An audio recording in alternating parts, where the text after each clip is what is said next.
It was coming up on Thanksgiving and I wanted to go to my parents' house.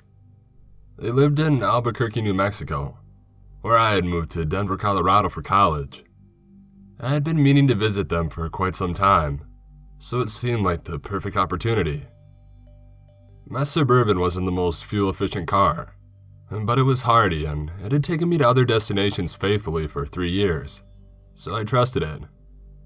It was a 2 to 3 day drive, so I packed a lot of snacks, just in case. When I set off, it was early morning. I knew that I wanted to get there in a timely fashion, so I would have to drive at a steady speed and have a fast route. This meant as few detours as possible, unless absolutely necessary. I, unlike many other people, have no issues with back roads.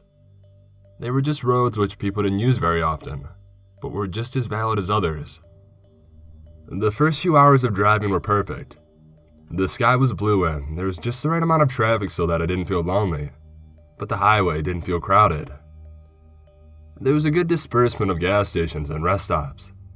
I stopped at 2 times to get snacks and go to the bathroom. The day went well, but as night fell, things started going wrong. After a while, my route had me going to a back road that looked like it hadn't seen a car since the invention of television. It was getting dark, but I could still make out the road well enough. It was completely overgrown, with saplings and bushes growing in the road.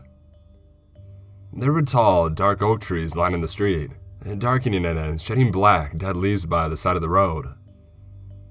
A light mist hugged the ground, swirling softly as the car passed. I had some misgivings about this route, but the GPS said that it would cut 2 hours off my trip, so I went with it. But just in case, I turned the radio on to calm myself down. The only station I could find was some country music station. As I progressed further along the road, I noticed some odd things along the side of it.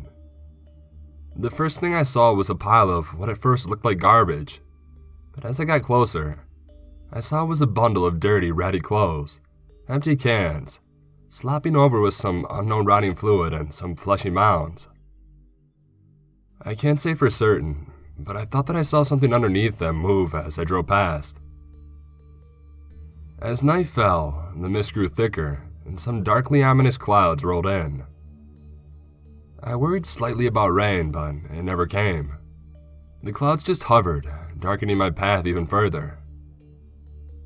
My radio suddenly began to cut out, changing rapidly from static to this really faint station that I didn't recognize. It had what sounded like chanting and shrieking. I quickly turned it off, my heart thumping in my ears. Without the music to distract me from my surroundings, I began noticing more odd things on the sides of the road. I passed heaps of garbage that looked like they had been there for centuries. They were covered with what looked like a black goo.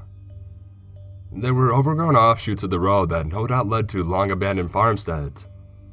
On one of these, there were objects swinging from the trees that lined the entrance. I told myself that they were just oddly shaped hanging vines, or just a trick of the light. They couldn't be bodies. There was a rotted-out carcass of an old wooden church, just off to one side of the road. The roof had collapsed. Most of the remaining walls had at least a quarter of the boards missing. It was covered with vines and overgrowth. Through the gaping hole that used to be the doors, I saw that the pews were strewn around wildly like some great force had come through and swept them aside in a fit of violence. There were also piles in front of it that trailed partially onto the road. I slowed down and I drove carefully around them. I couldn't tell what they were, but it didn't seem very good. At this point, I was thoroughly creeped out and I was seriously considering turning around and leaving. Shortcut or not, when I saw that there was a massive downed tree lying across the road. I consulted the GPS, which told me that there was a side route about half a mile back that would connect back with the road after a while. I thought it over for a minute, and then decided that I would try it out. I thought, hey, what's the worst that could happen? If the road got too bad, I could just turn around. It took me a while to find it, seeing as it was so overgrown. I don't even think it could be called a road. There was knee-high grass all over the narrow road, and years of non-use had erased any tracks or ruts that may have once been there. It was pretty narrow, with enough room for one car and then 2 ditches on either side of the road. Luckily, there weren't too many bushes, so it was easy enough to drive on. Off to the sides of the road were what I assumed to be remnants of what used to be a civilization. There were piles of decayed planks of wood. There were also quite a few rusted out hulks of old cars. Some of them looked like they had been abandoned by the side of the road, like their owners had just pulled over, gotten out, and walked away. Other less rusted cars looked like they had been in high-speed accidents.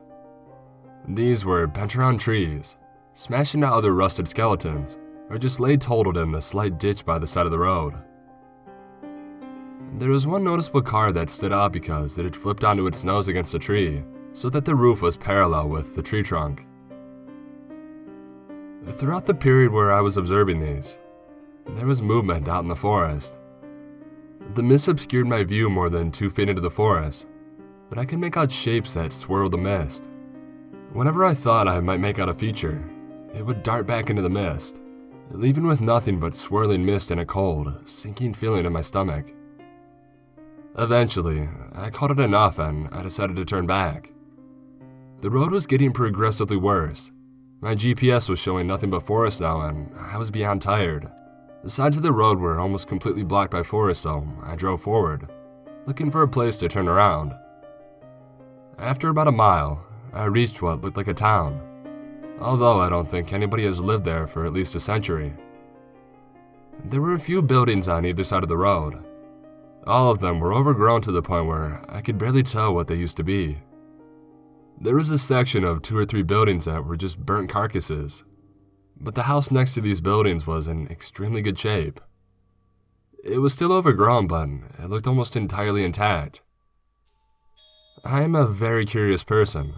I always have been, so this was an opportunity that I couldn't miss.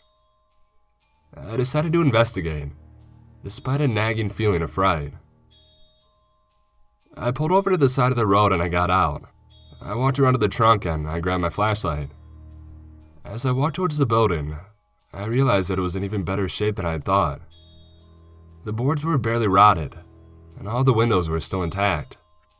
I walked up to the door and put my hand out to open it when a wave of apprehension and fear washed over me. I jerked my hand back and I stumbled backwards a step. I decided to leave as quickly as I could and I started out towards my car. As I was walking, I glanced over at the passenger side window and I froze. In the reflection of my window, behind me on the porch of the house, a tall, pale figure. It had long, hollow eye sockets and its mouth was stretched in an eternal scream, with massive crooked teeth sticking out of this void. I stood there for what seemed like eternity, frozen in place. And then it dashed towards me and the spell was broken. I sprinted to the car, ripped open the passenger side door, dove in, and I slammed it shut. The thing rushed towards my car as I scrambled backwards into the driver's seat. It reached my car and began clawing at the doors with what I assumed were its claws. It shrieked in an earthly howl, louder than I thought physically possible. I clapped my hands over my ears and I managed to get into the driver's seat. I fumbled with my keys and then I got the car started. As it rumbled to life, the creature stepped back and it shrieked even louder. A chorus of disjointed screams erupted from the surrounding forest and town. As I changed gears, I saw more of those things springing out of the other buildings and out of the blanket of mist that surrounded me. I jammed the gas pedal to the ground and my car jumped forward speedily. I quickly spun around and saw more of those things rushing from the building. A few of them reached in the car and began gouging it, making a hellish combination of their shrieks and the screeching of their claws on the metal of my car. I began speeding down the road, frantically trying to push the gas pedal down more, despite the fact that it was already floored. I looked down the road, seeing more and more of those creatures rushing out of the mist. After this, it gets a little fuzzy. My memories from this point on are like sparse beams of light in a dark room. The next thing I remember is passing the car that was flipped into the tree. The front of my car was severely dented and there was a black ooze all over my hood. My windshield was splattered with it as well and my heart was beating 1,000 times a minute.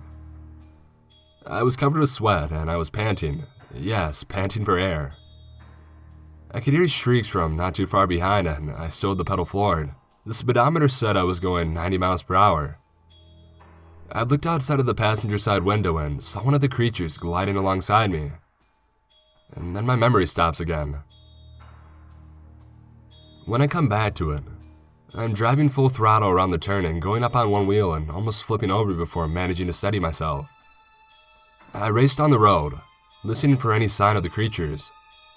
There were a few far-off shrieks, but nothing close by.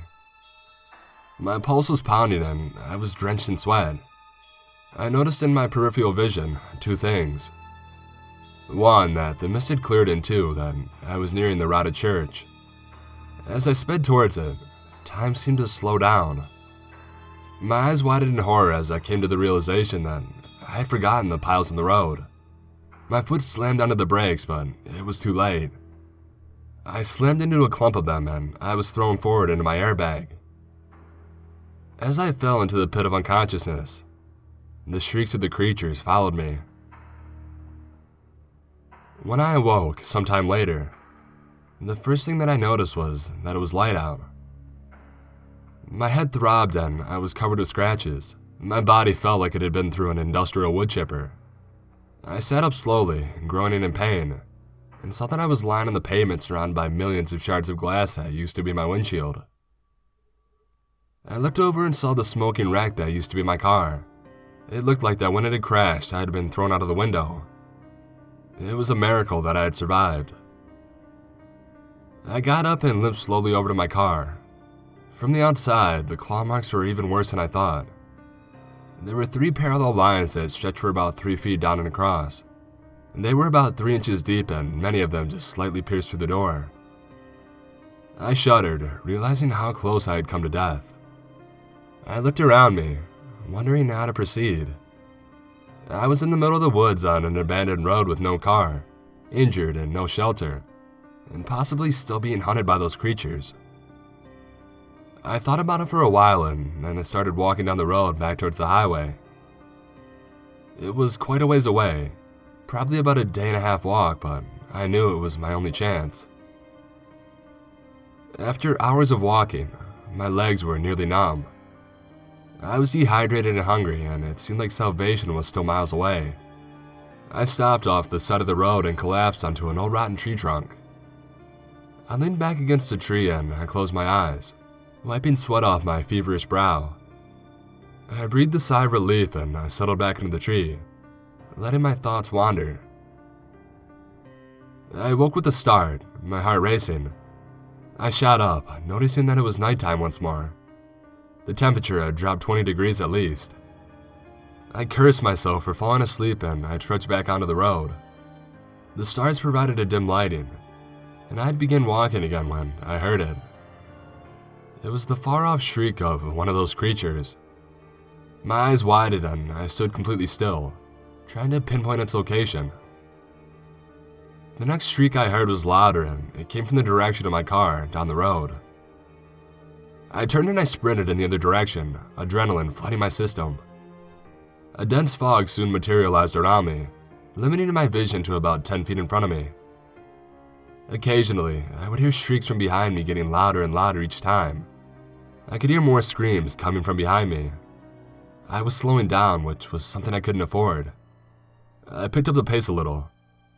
I began sobbing, realizing that the odds of me escaping were almost 0. I was lost in my thoughts and I didn't notice a small divot in the road. My foot slipped into it and fell violently, hearing something in my ankle snap as I hit the ground.